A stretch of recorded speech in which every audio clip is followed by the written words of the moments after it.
আজকে আমাদের প্রথম কর্মসূচি ছিল ছেলে মেয়েদেরকে উচ্চশিক্ষায় আগ্রহিত করার জন্য বেশ কম বেশি 30টা বাচ্চাকে স্কুল সামগ্রী দেওয়া হয়েছে এবং একজন প্রতিবন্ধী মহিলাকে একটা ট্রাইসাইকেল দেওয়া হয়েছে। কারণ আমরা রসুলুল্লাহ আদর্শকে সামনে রেখি, যেহেতু এটা বিশ্বনবী হযরত মুহাম্মদ সাল্লাল্লাহু আলাইহি ওয়াসাল্লামের স্মরণে আজকের এই জলসা। ভাই ইনাদের খুব ভাববাতের মানুষ।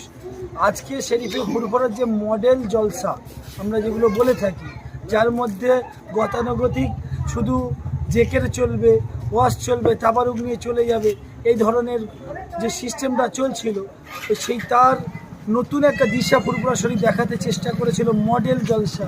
আজকে এই রাজ্জাক ভাই সেটা করে দেখালো। আপনার আশাতের পক্ষ থেকে সকাল থেকে মোটামুটি কী কর্মসূচি নিয়েছিলেন?